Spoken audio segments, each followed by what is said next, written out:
गरीब मजदूर रहता था। मजदूरी का काम मिल जाए तो परिवार का पेट भर जाए, नहीं तो परिवार रूखी सूखी खाकर ही सो जाता था। एक दिन, सुनो जी, तुम एक काम क्यों नहीं करते? इस गांव में तो कोई काम मिलने से रहा। तुम वो पहाड़ी के पार वाले गांव में भी तो जाकर कोई काम ढूंढ सकते हो, शायद कोई काम मिल जाए। पर कमला, उस पहाड़ी का रास्ता बहुत खराब है, ज्यादातर सुनसान ही रहती है पहाड़ी। पर कुछ तो करना पड़ेगा जी, बच्चों को कब तक रूखा सूखा खिलाते रहेंगे? कोशिश तो करनी ही पड़ेगी ना जी। ठीक है कमला, मैं कल सुबह ही दूसरे गांव के लिए निकल जाऊंगा, ठीक है, ताकि समय से वापस आ सकूं। कमला अगले दिन केशव को कुछ भुने चने और गुड़ बांध कर देती है। सुनो, ये कुछ भुने चने और गुड़ लेते जाओ, रास्ते में भूख लगेगी तो खा लेना। केशव मजदूरी करने के लिए दूसरे गांव निकल पड़ता है। उस पहाड़ी के रास्ते चलता जाता है। आधे रास्ते चलने पर केशव थक जाता है। वो सोचने लगता है, थोड़ी देर यहीं इस पेड़ के नीचे आराम कर लेता हूँ, फिर आगे बढ़ूंगा। अरे कमला ने ये भुने हुए चने और गुड़ दिया था, उन्हें खाकर भूख मिटा लेता हूँ। केशव जैसे ही चने और गुड़ खाने लगता है, एक चींटी उसके पास आती है। भैया, क्या थोड़ी सी गुड़ और चने मुझे दे सकते हो? मैं और मेरी बहनें भूखी हैं। हमने बहुत दिनों से कुछ नहीं खाया है। तुम्हारी बड़ी मेहरबानी होगी। हाँ, ये लो, तुम इन गुड़ और चनों से अपना और अपनी बहनों का पेट भर लो। चींटी खुशी खुशी वो गुड़ और चने अपनी बहनों को खिलाती है। जैसे ही चींटियाँ गुड़ और चने खाती है, देखते ही देखते वो सब सुंदर परियां बन जाती है। केशव ये सब देखकर हैरान रह जाता है। शुक्रिया रानी, आज तुम्हारी वजह से हम श्राप से मुक्त हो गए। हम परी लोग से धरती पर घूमने निकले। इस पेड़ के नीचे एक महात्मा भोजन कर रहे थे। हमने भूल से उनके भोजन में कंकड़ फेंक दिए, जिससे उन्होंने हमें चींटी बना दिया और श्राप दिया कि जब तक कोई राहगीर हमें भोजन नहीं देगा, हम अपने असली रूप में नहीं आ पाएंगी। पर तुम इस पहाड़ी पर कैसे? यहाँ तो कोई नहीं आता जाता। केशव परियों को सारी आपबीती सुनाता है, जिसे सुनकर परियां भी बहुत दुखी होती हैं। वो केशव से कहती है, तुम चिंता मत करो केशव, तुमने आज हमारी सहायता की है, इसलिए हम भी बदले में तुम्हें कुछ देना चाहते हैं। ये जादुई चूल्हा है, इस पर बर्तन रखते ही ये जल उठेगा और तुम जो भी कुछ खाने को मांगोगे बर्तन में पक जाएगा। मैं तुम्हें एक मंत्र बताती हूँ। जैसे ही तुम एक थी दुल्हन एक था दूल्हा, बंद हो जा जादुई चूल्हा, बोलोगे चूल्हा खाना पकाना रोक देगा। केशव को जादुई चूल्हा देकर परियां अपने लोक में वापस चली जाती है। केशव को चूल्हा देकर खुशी खुशी घर वापस आ जाता है।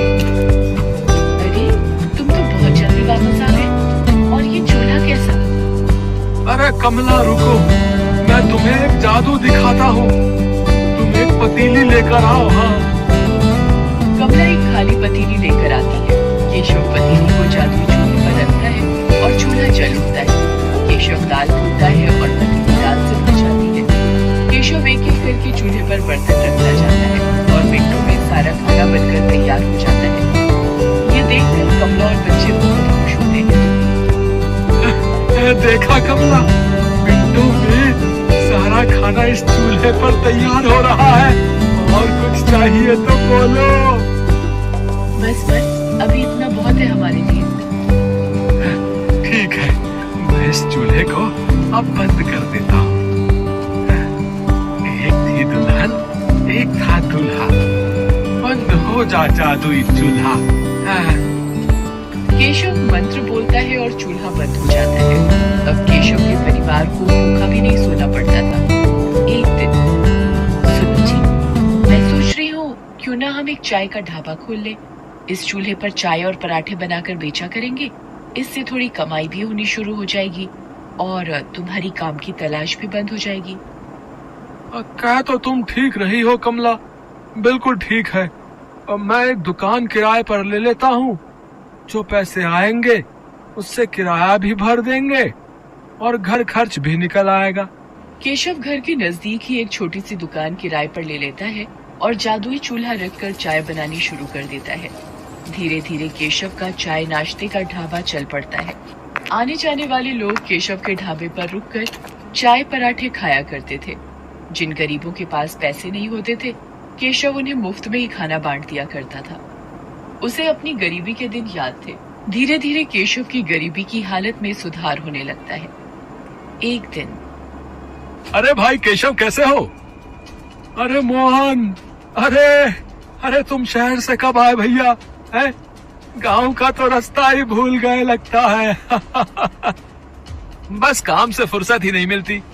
वो तुम्हारी भाभी को यहाँ गांव में कुछ काम था ना, तो 2-1 दिन के लिए आए हैं। मैंने सुना है तेरे तो बारे न्यारे ही हो गए हैं। तूने ढाबा खोल लिया यार, इसकी चर्चा पूरे गांव में हो रही है।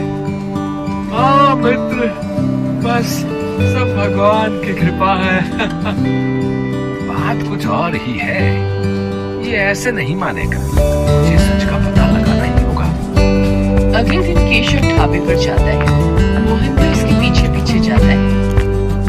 अरे मोहन, अरे इतनी सुबह सुबह। मैंने सोचा कल वापस शहर जा रहा हूँ, तो आज तुम्हारे ढाबे पर ही चाय नाश्ता कर लूं, है कि नहीं? पता नहीं शहर से फिर कब आना हो। हाँ मोहन, बिल्कुल बिल्कुल भाई, ये भी कोई कहने की बात है। अरे तुम बैठो, मैं तुम्हारे लिए चाय और पराठा लेकर आता हूँ ना। केशव ढाबे की रसोई में चला जाता है। मोहन केशव को छुप कर देखने लगता है। ये क्या जादू है? केशव ने इस चूल्हे पर पतीली रखी, खाली पतीली चाय से भर गई। अरे ये तवा रख रहा है, ये क्या पराठा भी बन गया? ये तो कोई जादुई चूल्हा है। अच्छा, तो ये बात है। अभी कहो, ये रूखी सूखी खाने वाले ने ढाबा कैसे खोल लिया? ये चूल्हा वैसे मेरे पास होना चाहिए, मैं इसे चुरा लेता हूँ। शाम को जब केशव घर लौट जाता है, मोहन रात के वक्त चूल्हा चुरा कर पत्नी के साथ शहर भाग जाता है। केशव जब ढाबे पर आता है, चूल्हा गायब होता है।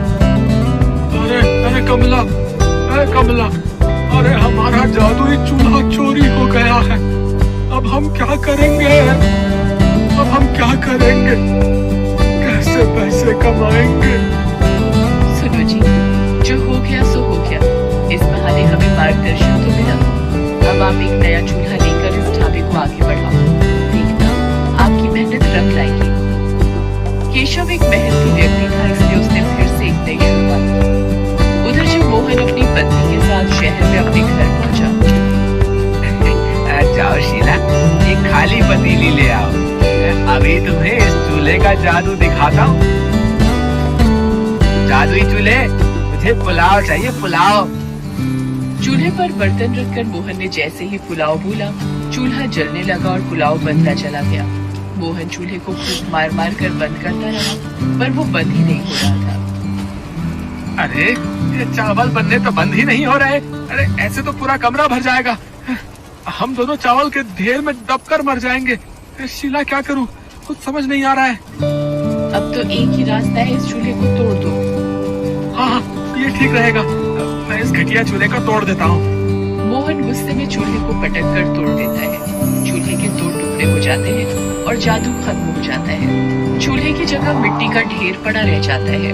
केशव को जादुई चूल्हे की मदद से काम मिल जाता है और वो मेहनत से पैसे कमाने लगता है, जबकि मोहन के हाथ में आकर जादुई चूल्हा मिट्टी हो जाता है। किस्मत भी उनका ही साथ देती है, जो ईमानदार और नेक दिल होते हैं। चोर और मक्कार व्यक्तियों के हाथ सदा ही खाली रह जाते हैं।